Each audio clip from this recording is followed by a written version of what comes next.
to help with that, there's another system that I have developed, and I called TED.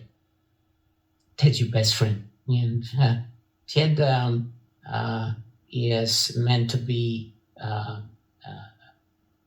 It's an analogy drawn out of the movie called Ted, where the teddy bear, you might remember that little Mark Wahlberg, right? Yep. He was the hunky, chunky guy who very sort of macho, who had this little guy. He forms a relationship with a teddy bear. Yeah. A teddy bear with a foul mouth, I might add, but nonetheless, he was a funny teddy bear. Yeah. But there's something about their relationship, and he talks a lot about how the main character learns to rely on his friend and on his friend's advice. So Ted needs to become your best friend. And Ted is an important point of reference and can be used as both an emotional regulation tool, but also as a planning tool. What does TED stand for in this case? T, tired. E, exercise. D, diet.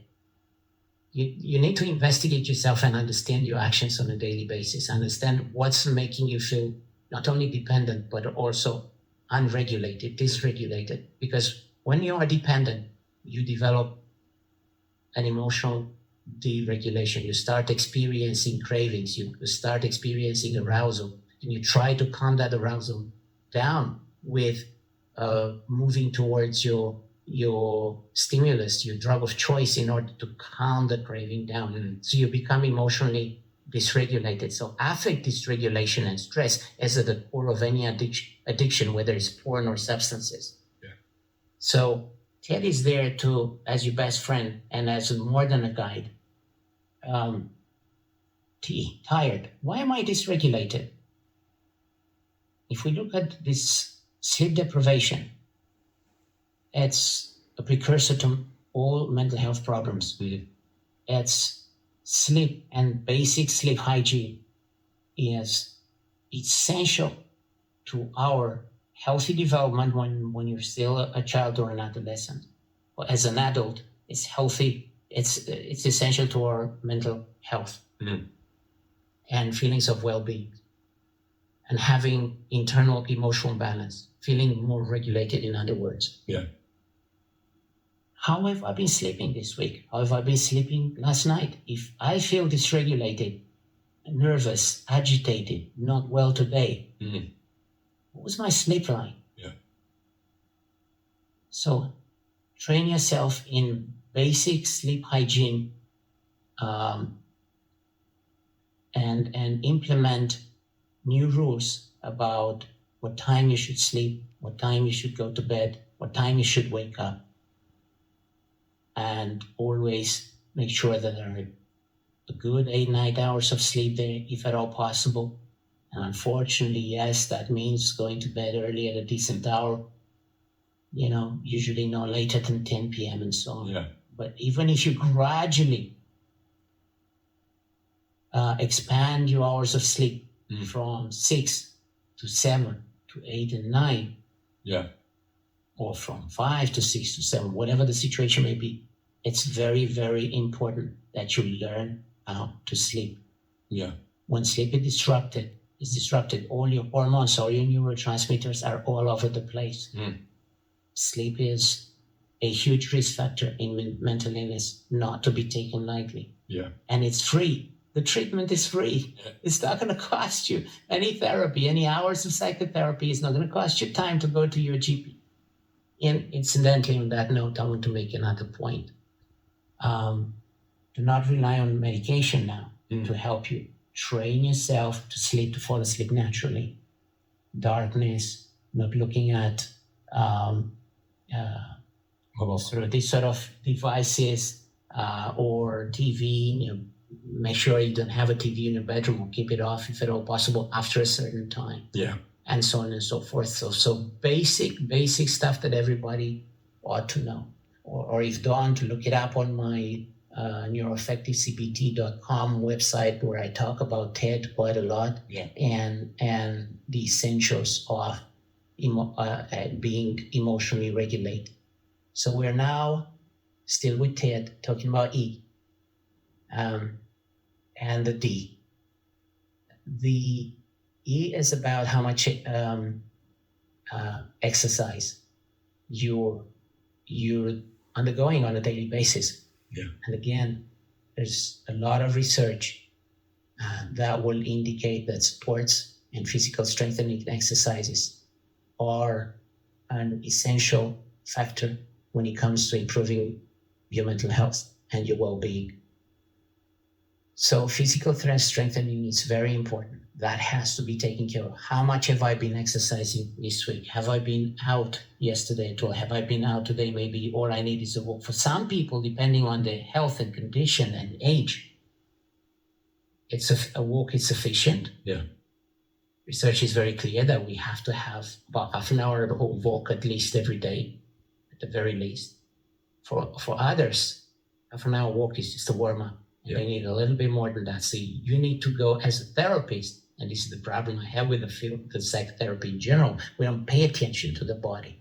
So we're not really interested in how much the individual has, or client or our patient has been exercising this week. Yeah. How much time have they spent outdoors this week? So again, we talked earlier about dopamine as well. Dopamine levels straight away when you exercise, you release dopamine. Yeah. You release other hormones, even endorphins, that are helping you feel better and are helping you achieve a state of well-being. And finally, if we come back to TED and we're looking at the D, the diet, again, just to remind everyone, it's always a good idea to have your blood works checked on a regular basis. Yeah. And if you've never done it, please book an appointment with your GP tomorrow, because it's not costing you anything. Yeah. Just ask for a full blood works, including minerals and vitamins. You might have a thyroid condition that you know aware of, and that could come up. You might have a kidney problem. We could have anything. Yeah. Blood works will show that. And at the very least, you will understand what you need.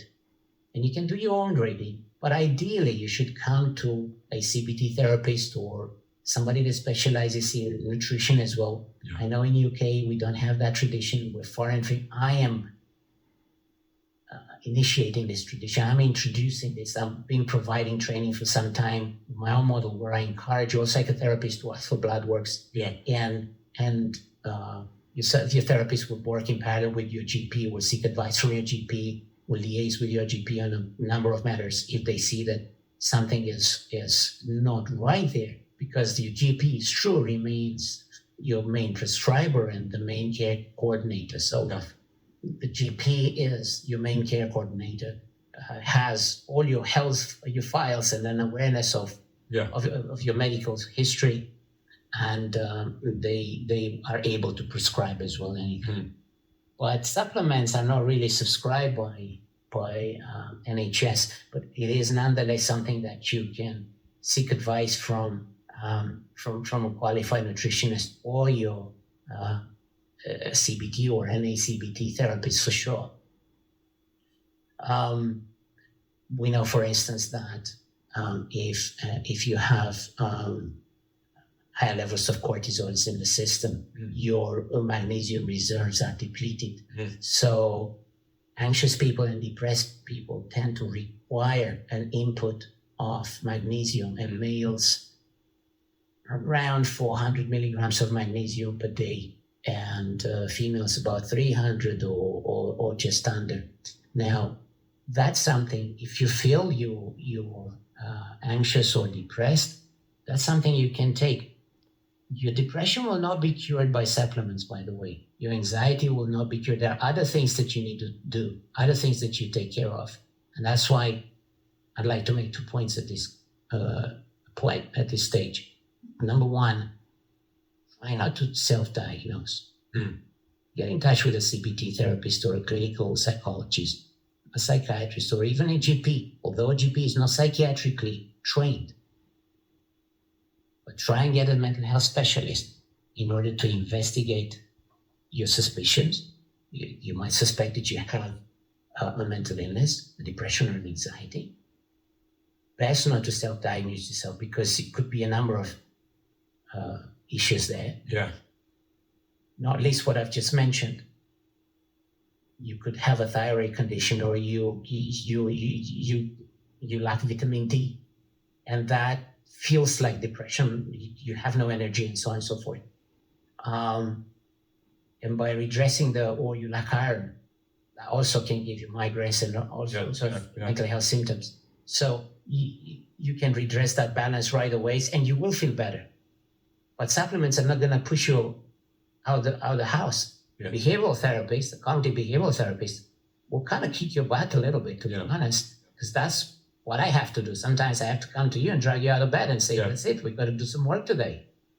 And that doesn't really happen outside of the sphere of CBT because, again, it's in the title. Yeah. Exactly what it says on the tin. It's behavioral therapy. That's what we do. We help people change and move on rather than just talk.